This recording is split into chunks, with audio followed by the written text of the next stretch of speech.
Guys, it's me again, Teacher RIca. So, welcome to another episode of Google Classroom, Students Edition. So, meaning, para sa mga estudyante ito, no? So, kailangan mapanood mo itong video na to para malaman mo kung ano ba at paano mangyayari sa ating online classes.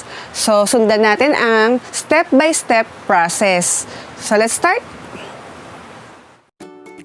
Okay, so for our step-by-step process, number 1 is you go to Play Store. Punta tayo sa Play Store, type natin si Google Classroom. Okay, and then, yan, download nyo lang and install nyo sa inyong mga phone. So, since naka-install na siya sa aking cellphone, open na natin. Ayan. So, kung mapapansin nyo, meron na ako ditong class kasi kanina nag-join na ako. So, paano ako nakapag-join? So, simple lang, pindutin nyo lang yung plus icon and then may lalabas dyan, join class or create class. So, dahil students edition to, so mag-join tayo ng class. Pindutin nyo lang yung join class and then type nyo yung class code. Saan po tayo kukuha ng class code? Ibibigay po yun ni teacher sa mga students. So, ayan, na-type ko na yung class code na binigay ni teacher and then pindutin nyo lang po yung join. Yan. So, ganun lang kasimple. So, andito ka na. Open na natin yung iyong class. So, welcome to RIca Tech Demo Class. So, nakapasok na tayo sa kanyang class.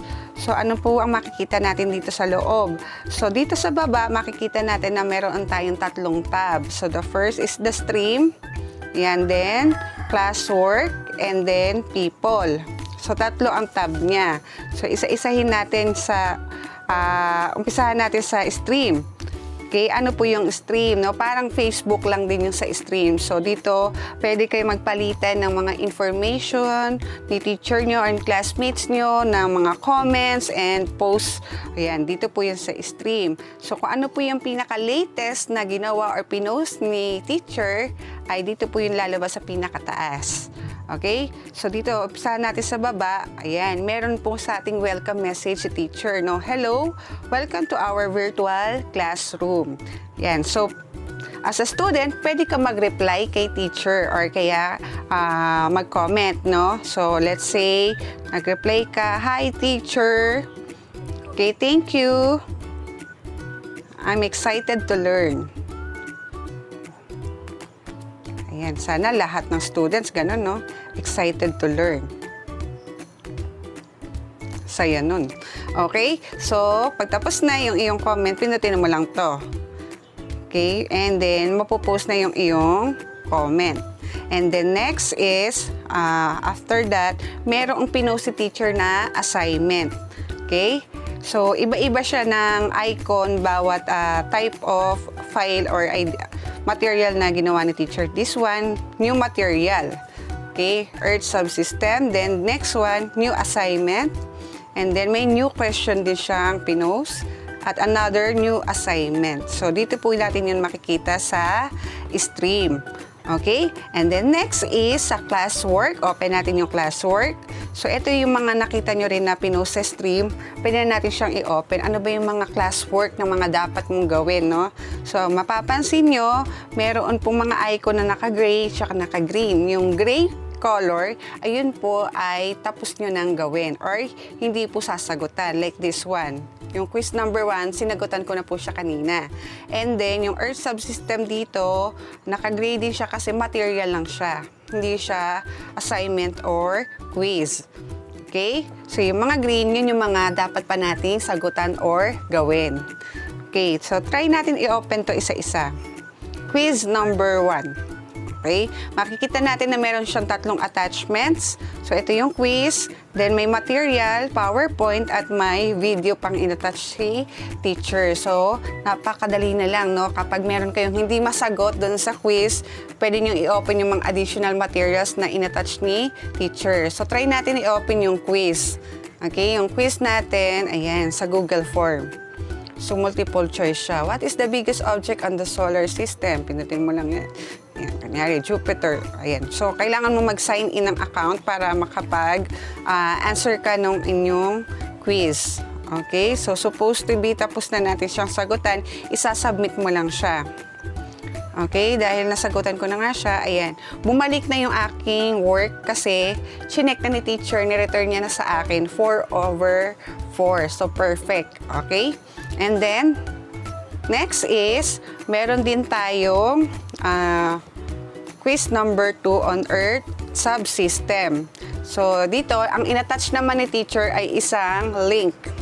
Okay? So, kapag link yan, it means, idadirect niya tayo sa isang website. So, online quiz ito. So, gawa siya sa quizzes. Kung kayo ay nakapag-open na ng DepEd Commons, makikita niyo yung quizzes. Napakaganda nito kasi para ka lang, nagko-quiz ka pero para ka lang nag-games. Okay? Very enjoyable tong apps na to. Ayan. So, very colorful, may image pa. So, answer tayo. Which of the following is not included in the Earth subsystem?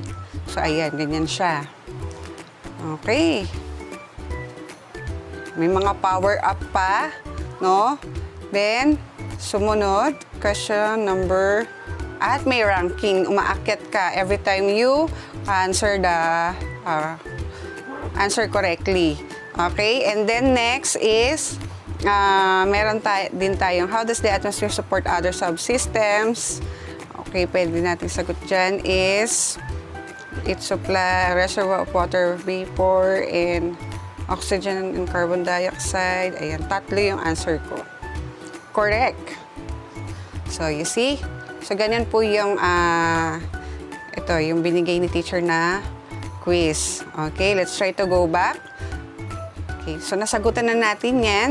O, kunyari, natapos natin. Open naman natin itong isa, Earth Subsystems. Sa Earth Subsystems, this is just material. So, dito sa material, nandito naka-attach yung pinaka-lesson nyo. So, kailangan din natin mag-self-study, magbabasa tayo ng mga materials, manonood tayo ng videos. Pero, it doesn't mean na hindi na kayo tuturuan ni teacher dahil meron naman kayong conferencing wherein doon ituturo na or i-explain ng maayos ni teacher yung mga topics or lessons nyo. Okay? And then, ito naman, questions. Ano naman yung questions dito? How do the Earth subsystems interact and affect each other? So, bigay tayo ng one specific example. So, pwede ka mag-comment. May ano ka. Then, dito, meron siyang inattach na actually na worksheet. Okay? Yun nga yung sinasabi ko sa inyo. Hindi kailangan pag sinabing online, lagi lang kayong dito nagko-conferencing. Okay? So, meron din kayong mga printed materials na ibibigay si teacher na sasagutan nyo. So, ayan. Pag inopen natin yung attachment na yan, ayan, yan po yun. Pag nasagutan nyo na yan, ibabalik nyo lang yan kay teacher. And then, pwede nyo na i-type yung answer to that question. Type nyo lang, let's say, they interact by, so yan, kunyari yan yung answer nyo, pipindutin nyo lang yung turn in. And then, marireceive na yung teacher yung inyong answer. So, actually, makikita ni teacher sa kanyang Google Classroom kung ilan na yung nag-turn in. It means ilan na yung nagsagot na students. Okay? So, lahat na na-open na natin, no? Ito, last one, meron pa siyang in-attach na assignment. Make a recorded video on how you can help to protect our 4 different spheres and Earth as a whole. So, ayan, meron dito siyang in-attach na document wherein you can write your answer here. So, hindi na kayo kailangan pa mag-open ng Word, tapos mag-attach nyo yun at isi-send kay teacher dahil dito na mismo kayo mag-a-answer. So, do you see, napakadali ng ating online class, no? So, ayun yung ating classwork. So, wala na. As you can see, yung pong ating mga classwork ay naka-organize by lesson or by topic, no? Lesson 1, yung solar system. Lesson 2 natin is Earth subsystem. Now, let's now go to the third tab, which is the people. Dito, how are you going to interact with your classmates and teachers? Dito po kayo pupunta dahil nandito po yung list kung sino yung mga teachers na nasa loob ng classroom. So, dito po ay isa lang, no? Si Teacher RIca. And then, sa ating students or classmates, dito mo makikita lahat ng mga classmate mo or pangalan nila. Since sample lang to, so ako lang yung students dito. So, wala pa po nakasulat. Ano pa pong meron sa ating Google Classroom? So, aside from the 3 tabs, ayan, open nyo yung 3 lines. Meron dyan sa gilid yung mga other features ng Google Classroom. So, may calendar dito. Ayan, so sa calendar, makikita nyo, meron siyang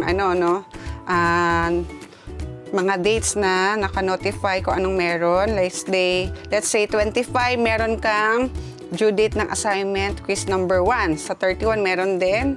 So, meron nakasulat sa taas na I think this is holiday.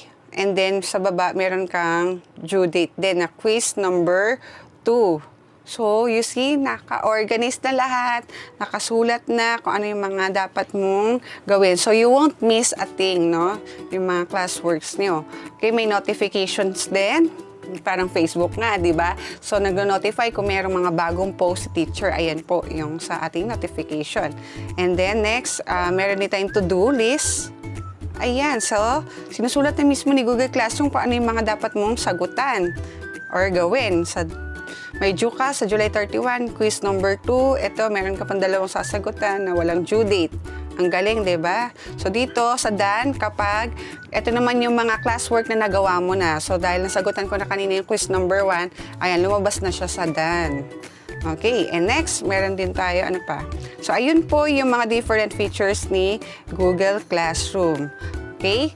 So, yun lang. So, kung meron ka pang nakatanungan or gustong isuggest na mga topics, so comment down below. And if you like this video at malaki ang natutunan mo sa video na to, please like and subscribe to my channel. Okay, bye! I'll see you on my next video.